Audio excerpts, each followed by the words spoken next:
Hi, my name is Jerica and I'm the draper at the Joffrey Ballet. This is a tutorial on how to read and use a commercial pattern for cosplay. Here is a list of the tools and materials that you will need to get the most out of this tutorial. Pen and pencil, pattern weights, scissors, paper and fabric, rulers, a pounce wheel, and a tracing wheel.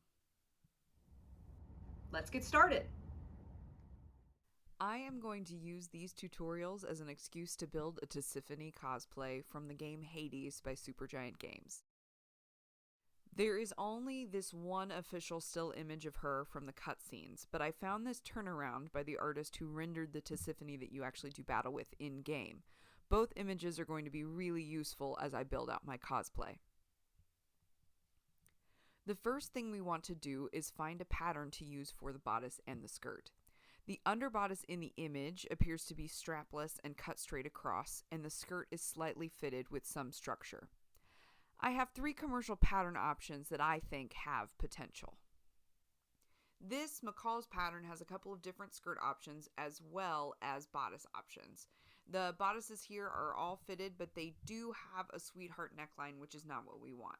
This pattern has the neckline we want, that straight across look.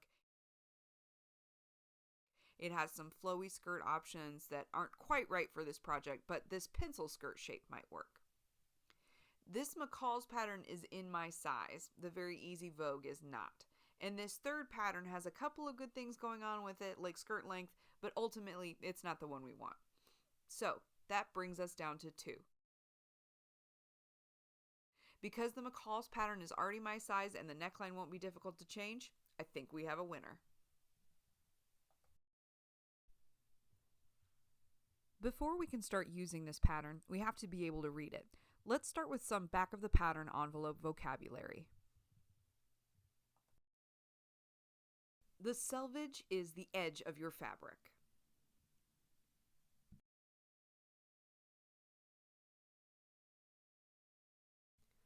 Width is the distance from selvage to selvage.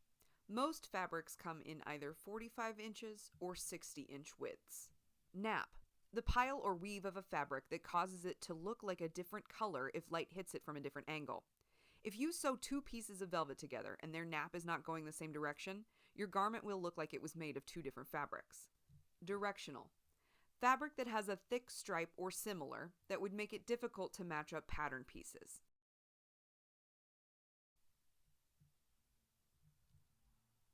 Interfacing. There are 2 types. Iron-on, which comes in various weights and has little glue dots on one side, and sew-on, which can be any weight but must be attached with needle and thread. Interfacing is used to make a garment stiffer, more durable, or to hold an interesting shape. Notions. These are any extra fasteners you may need, such as hooks and bars, snaps, buttons, zippers, or more decorative items like ribbons, trim, and applique. Measurements can be found usually on the back flap of the envelope. You will want to know your bust, waist, and hip measurements to make sure you're getting the right size. On this particular pattern, I'm a size 24, so we'll be using that pattern size. It's finally time to open up our pattern. Now, this is a pattern I've used before, so my pieces are pre-cut, which removes a step. The first page of the instructions is full of very useful information. The cover page has line drawings of the ways you can utilize this pattern to its fullest potential, but the back is where you really find out what you need to know. In most modern commercial patterns, you can find several important things on this page.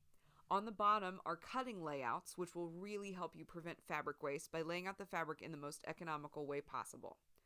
Over on the side is a breakdown of what each pattern piece should look like and what they are numbered, which makes it easy to pull out only the pieces you need each time.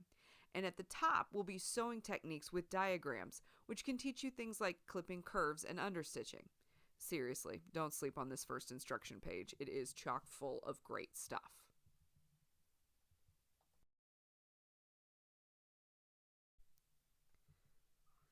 This here is a pattern piece I won't be using for this particular project, but I wanted to show it to you because you can clearly see that it has just been roughly cut from a larger sheet of tissue paper. You can also see that it has 4 or 5 sizes per piece, a number, and triangle markings where this piece meets with other pieces. Those are important too, but we'll talk about that in the next tutorial. These are all of the pattern pieces I will be using for the strapless bodice and the fitted skirt. You can see that these have been cleanly cut at the largest size, and they also have markings that show me where they should meet each other. 3 bodice pieces, 2 skirt pieces.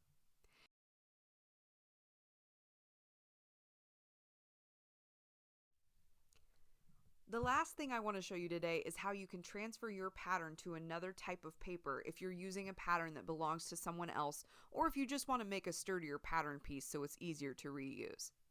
I use a Pounce wheel and butcher paper here. I'm going along the smallest size line. It leaves tiny holes in the butcher paper but doesn't damage the tissue paper, which allows me to then connect the dots with a pen after I lift the tissue paper piece away. Now I have a pattern piece that will withstand the test of time. Thanks for joining me today. Make sure to follow @YOUmedia on Instagram and Twitter, and @Chicago Public Library on Instagram. And tag CPL Radical Fit, YOUmedia, and YOUmediaChicago when you post your creations. Feel free to follow me @JJ Costumes on Instagram. I can't wait to see what you make.